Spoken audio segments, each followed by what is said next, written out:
A black single father took in a girl for just one night without knowing. She was the daughter of a millionaire. You really thought you could take advantage of my daughter and get away with it? Richard Whitmore's cold voice echoed through the phone as Andre held the receiver with trembling hands. I'm going to destroy you and your pathetic family. Andre Suati 95 worked as a nurse on the night shift and never imagined that a simple act of kindness would turn into the biggest nightmare of his life. 3. Weeks earlier, during a violent storm, he had found a young woman soaked and frightened on the street. Without hesitation, he offered her shelter in his modest home, where he lived with his 7-year-old daughter, Isabella. The girl introduced herself as Emma, a college student who had lost her wallet and cell phone. For 2 weeks, she lived with them as a family, helping with household chores, playing with Isabella, and forming genuine bonds. Andre never suspected that Emma was actually Sophia Whitmore, eyes to a real estate empire, valued at $200 million. Daddy, who's yelling on the phone? Isabella appeared in the kitchen, still in her pajamas, rubbing her sleepy eyes. Andre forced a reassuring smile as he hung up, but his heart was racing. Whitmore's threats had been clear: kidnapping charges, destruction of his career, loss of custody of Isabella.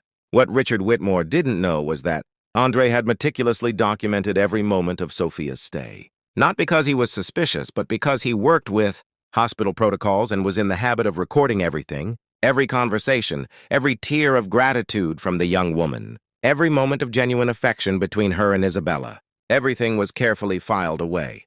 When Sophia left that morning, leaving only a handwritten thank you note, Andre never imagined that 3 days later his life would be turned upside down. The first sign came when he was called to the hospital's boardroom. We received an anonymous complaint about your inappropriate behavior outside of work, said the supervisor, avoiding his eyes. As Andre watched the security guard search his apartment, under a suspicious court order, something in his expression remained strangely serene. Isabella clung to his leg, confused and frightened, but he simply stroked her hair and whispered, "Don't worry, daughter. Some very powerful people are about to find out that they have completely underestimated the wrong man. If you're enjoying this story of injustice and don't want to miss the moment when the truth comes out, don't forget to subscribe to the channel, because what happens next will show you that even the richest can be brought down by a simple recording. The persecution of Richard Whitmore didn't take long to intensify. The next day, Andre received a notification from Isabella's school, informing him that her tuition had been blocked due to pending legal issues. The same happened with his health insurance, bank account, and even the financing for his small apartment. Daddy, why did the lady at school say, I can't eat in the cafeteria anymore? Isabella asked as Andre drove her home. Her innocent eyes reflected confusion and fear, feelings he never wanted his daughter to experience because of his kindness. Andre hugged the girl tightly, feeling the weight of injustice burn in his chest. Richard Whitmore was using his financial power as a weapon, systematically cutting off every aspect of Andre's life. The man didn't just want revenge. He wanted to completely destroy an innocent family. The call came at 2 in the morning. See how easy it is to dismantle your pathetic little life? Whitmore's voice dripped with venom. Tomorrow, I'm canceling the rest of your contracts. In a week, you'll be out on the street, and that's just the beginning. What Whitmore didn't know was that Andre had grown up in public orphanages, surviving a system that tried to break him at the age of 5. He knew intimately the feeling of having everything brutally ripped away, of being underestimated by people who judged his worth based solely on the color of his skin and the absence of an important last name. My father built an empire from scratch, Whitmore continued, his arrogance overflowing through the phone. You're just another freeloader trying to hold on to what isn't yours. Sophia was vulnerable, confused, and you took advantage of the situation. Andre remained silent, letting the man reveal every layer of prejudice and privilege that shaped his worldview. Every word was being recorded on the app he had discreetly downloaded after the first threat, a habit developed over years of working in hospital environments, where documentation was a matter of life and death. People like you, Whitmore, spat out the words, need to be reminded of their place in society. You thought you could play happy family with a Whitmore? My daughter is worth more than you could ever hope to earn in 10 lifetimes. The next morning, Andre received an unexpected visitor. Dr. Sandra Martinez, a civil rights lawyer he had met years ago, during a discrimination case at the hospital. knocked on his door with a determined look on her face. "I've heard rumors about your situation," she said, stepping inside without waiting for him to invite her in. Richard Whitmore isn't just known for his wealth. Andre, he has a history of using legal intimidation to silence people he considers unsuitable for his family. Sandra revealed that this wasn't the first time Whitmore had gone after someone. 3 years earlier, he had financially ruined a young teacher who had fallen in love with his niece. 2 years before that, he destroyed the career of an artist his eldest daughter had met in Paris. "The pattern is always the same," Sandra explained, spreading documents across Andre's coffee table. "Threats, financial persecution, legal pressure until the person disappears from their lives. And it always works because his victims are ordinary people, without the resources to fight back." Andre looked at the papers, then at his daughter playing quietly in the corner of the room. Clearly sensing the tension in the air, something in his expression changed, not to despair or fear, but to a cold determination that Sandra recognized immediately. "He doesn't know who he's messing with," Andre muttered, a small spark of something dangerous flashing in his eyes. "People like Whitmore live in such privileged bubbles that they forget there are other kinds of power besides money." While Richard Whitmore quietly celebrated what he believed to be another easy victory against an inferior family, Andre discreetly opened a folder on his computer. 2 years of meticulous documentation of every moment Sophia had spent in his home. Every tear of gratitude, every genuine smile exchanged with Isabella. A story completely different from the version his billionaire father had constructed in his prejudiced mind. Each new threat only strengthened something inside him that his oppressors couldn't see. A silent force fueled by the very injustice they tried to impose, preparing to reveal truths that would shake the Whitmore empire to its gilded foundations. Andre spent the next 3 days working discreetly with Sandra Martinez, turning her small apartment into a makeshift operations center.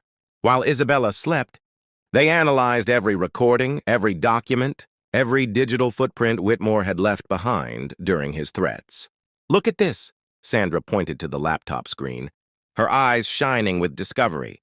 "Whitmore has used the exact same intimidation tactics in at least 4 cases over the last 5 years, always following the same script: financial isolation, legal pressure, and systematic harassment." What they had uncovered was a frightening pattern. Richard Whitmore wasn't just a protective father. He was a social predator who used his wealth as a weapon against anyone he deemed unfit for his family. Each victim had been silenced through million-dollar settlements, accompanied by confidentiality clauses. But this time, he made a mistake, Andre muttered, reviewing the recordings of the threatening calls. He assumed I would be another easy victim, that I would cave in at the first sign of pressure. Whitmore's persecution intensified dramatically. The next morning, Andre discovered that his professional license had been temporarily suspended due to a mysterious ethical investigation. His bank account was frozen for suspicious activity, and his apartment landlord received an anonymous call about troublesome tenants. "Daddy, why? Were those men taking pictures of our house?" Isabella asked while clinging to his leg.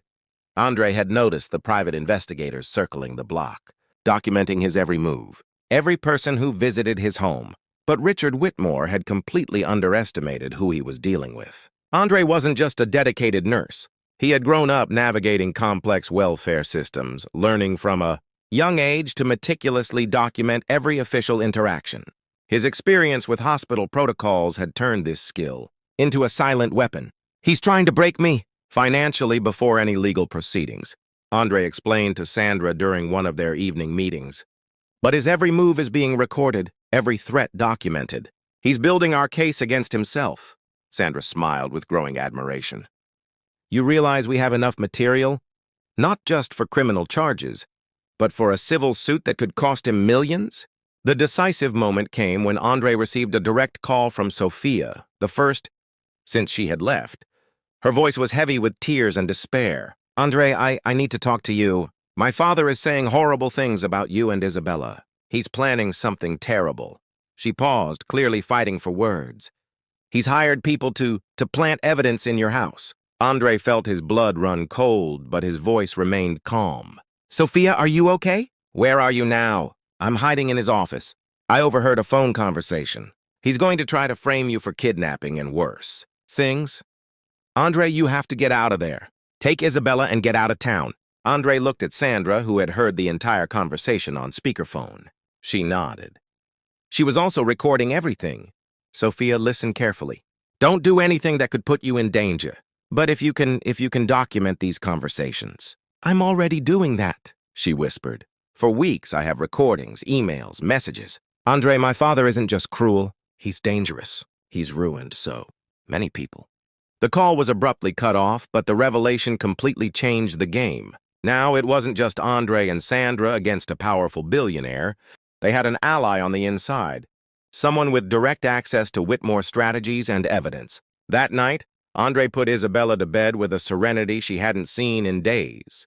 She noticed the change in her father. Daddy, you seem less worried today. Andre kissed her forehead gently. Sometimes, sweetheart, when very bad people try to hurt good people, they end up hurting themselves, and Daddy is just waiting for that to happen. In the kitchen, Sandra organized documents with an efficiency that impressed Andre. Do you realize what we have here? She said, pointing to the piles of evidence. This isn't just a case of harassment or intimidation. It's a criminal pattern of conspiracy, extortion, and abuse of power. Andre nodded, but his eyes revealed something deeper. Sandra, I grew up being underestimated my whole life by teachers, by bosses, by a system that saw me as just another young black man with no future. I learned that the best defense isn't to fight back with anger. It's to let others reveal who they really are. And Whitmore is revealing much more than he realizes, Sandra agreed, smiling. As they organized the last pieces of evidence for the night, Andre received a text message from an unknown number. It was Sophia. Tomorrow at 10 hours in the morning, he's going to plant drugs in your house. I have a recording of him ordering it. Don't be there. Andre showed the message to Sandra, who immediately began making calls. Let's turn his trap into our biggest victory, she said, her eyes shining with determination. For a moment, when Andre looked out the window and saw the investigators, still circling his street, everyone would have thought they were witnessing yet another easy victory for a billionaire over a humble family. But anyone who looked closely at the serene smile on Andre's face would have noticed that it wasn't resignation that moved him. It was the quiet confidence of someone who was about to turn his oppressor's arrogance into the weapon of his own destruction. At 9:45 a.m., Andre sat calmly in a van parked 3 blocks from his home, watching multiple computer screens that transmitted live images from every room in his apartment. Sandra had organized a professional surveillance system during the night with hidden cameras in strategic angles.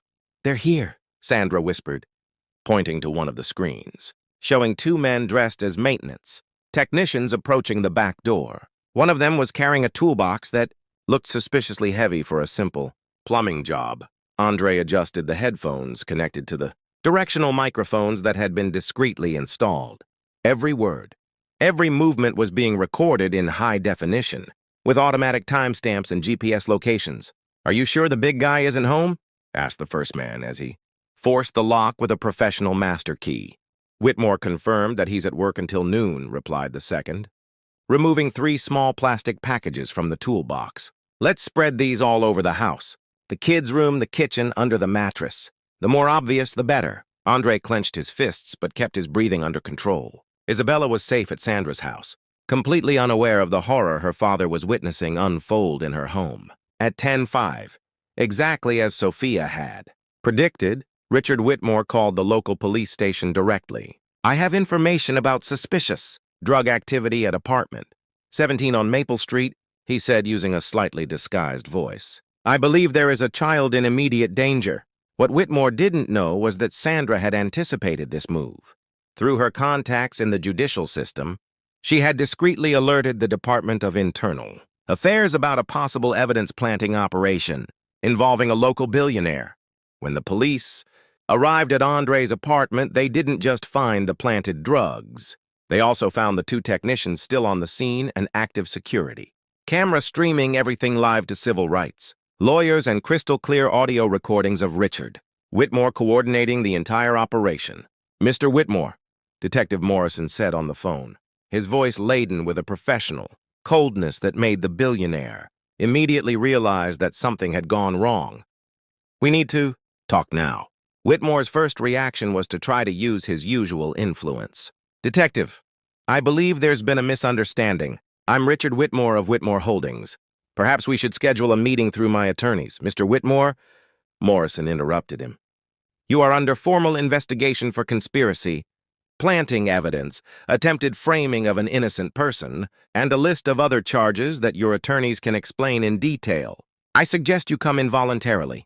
Meanwhile, across town, Andre watched in real time as the empire Whitmore had used as a weapon against innocent families was meticulously dismantled.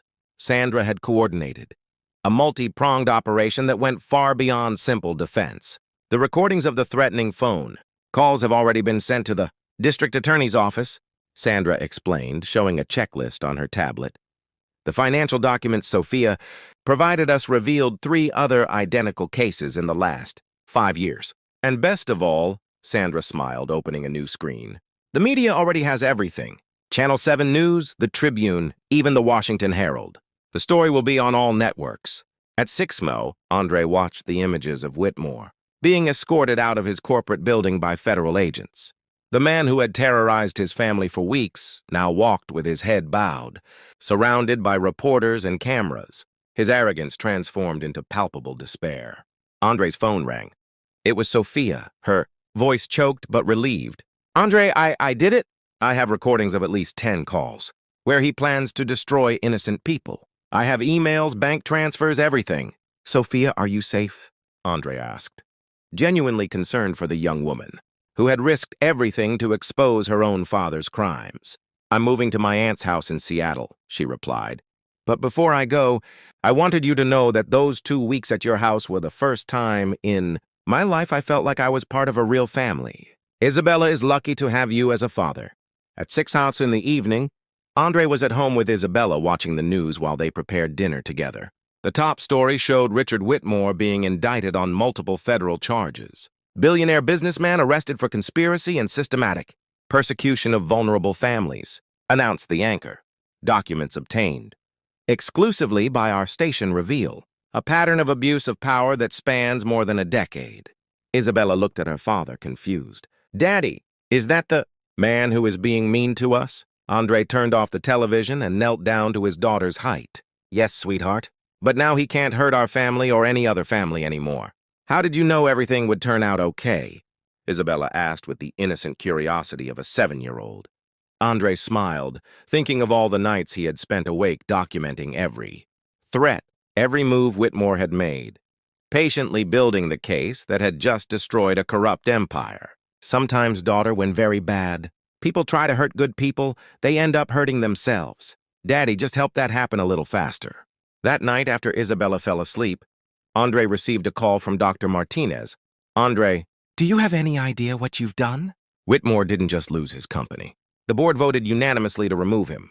His accounts have been frozen pending a federal investigation, and 3 other families he had persecuted are filing million-dollar civil suits. Andre looked out the window of his small apartment, the same place where it had all begun, when he took in a frightened young girl during a storm.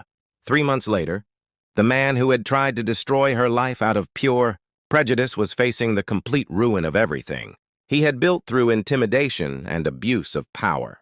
But the real victory was not Whitmore's downfall.